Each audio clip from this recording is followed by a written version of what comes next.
Baiklah, saya Desiana dari kelompok 12 akan menyampaikan hasil dari diskusi kami, yaitu demonstrasi dan inovasi sistem alat peraga pada pernapasan manusia. Pengertian demonstrasi dan inovasi.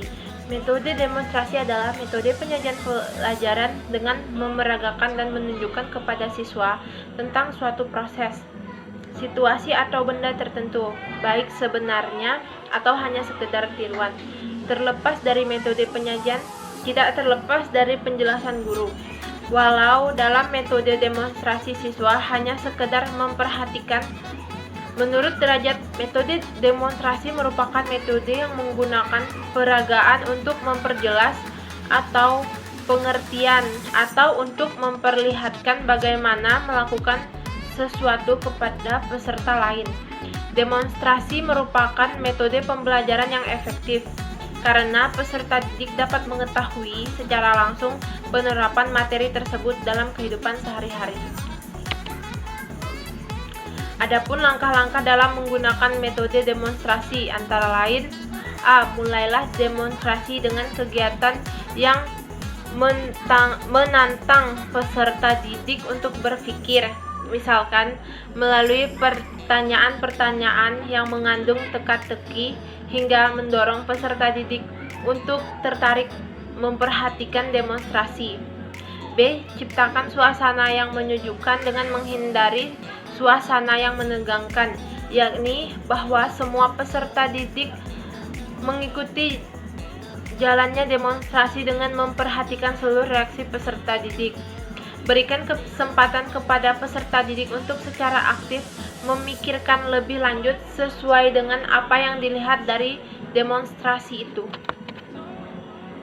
Pengertian sistem pernapasan dan respirasi. Pengertian sistem pernapasan atau respirasi adalah suatu proses mulai dari pengambilan oksigen, pengeluaran karbohidrat, hingga penggunaan energi di dalam tubuh. Manusia dalam bernapas menghirup oksigen dalam udara bebas dan membuang karbon dioksida ke lingkungan. Respirasi dapat dibedakan atas dua jenis, yaitu respirasi luar merupakan pertukaran antara O2 dan CO2 antara darah dan udara. Respirasi dalam merupakan pertukaran O2 dan CO2 dari aliran darah ke sel-sel tubuh. Alat-alat pernapasan pada manusia. Yang pertama, rongga hidung. Yang kedua, paring. Yang ketiga, batang. Yang keempat, manggal tenggorokan. Yang kelima, cabang batang tenggorokan. Yang keenam, paru-paru. Dan selanjutnya akan dilanjutkan oleh Cinta Yuanda. Baiklah, saya Cinta Yuanda akan melanjutkan presentasi dari Desiana pada slide ke-6, anatomi sistem pernafasan. Bagian-bagian sistem pernafasan yaitu kafum nasi, faring, laring, trakea, karina, bronchus principalis, bronchus lobaris, bronchus segmentalis, broncholius terminalis, broncholius respiratorius, Socius alveolus, ductus alveolus, dan alveoli. Terdapat lobus dextra, ada 3 lobus, yaitu lobus superior, lobus media, dan lobus inferior. Sinsitra ada 2 lobus, yaitu lobus superior dan lobus inferior. Pulmo dextra terdapat visura horizontal yang membagi lobus superior dan lobus media, sedangkan visura obliku membagi lobus media dengan inferior. Yang selanjutnya, fisiologi sistem pernafasan. Sistem respirasi. A. Fisiologi ventilasi paru. B.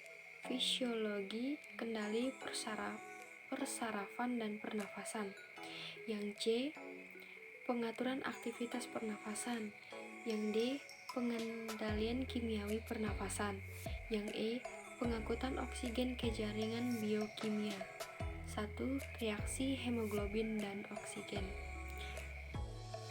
Yang selanjutnya, mekanisme pernafasan manusia. A. Pernafasan dada. Pada pernafasan dada, otot yang berperan penting adalah otot antar tulang rusuk. Otot tulang rusuk dapat dibedakan menjadi dua, yaitu otot tulang rusuk luar yang berperan dalam mengangkat tulang-tulang rusuk dan tulang rusuk dalam yang berfungsi menurunkan atau mengembalikan tulang rusuk ke posisi semula. Yang bagian B, pernafasan perut. Pada pernafasan ini, otot yang berperan aktif adalah otot diafragma dan otot dinding rongga perut. Bila otot diafragma berkontraksi, posisi diafragma akan mendatar. Hal itu menyebabkan volume rongga dada bertambah besar, sehingga tekanan udaranya semakin kecil. Yang selanjutnya, gangguan pada sistem respirasi. Di sini ada 6. Yang pertama, emifisema. Yang kedua, asma. Yang ketiga, tuberkulosis atau TBC. Yang keempat, influenza atau flu, merupakan penyakit yang disebabkan oleh virus influenza. Yang kelima, infeksi paru-paru.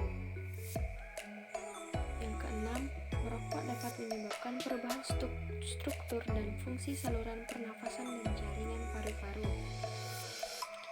Sekian presentasi dari kelompok kami, kurang lebihnya saya mohon maaf. Terima kasih.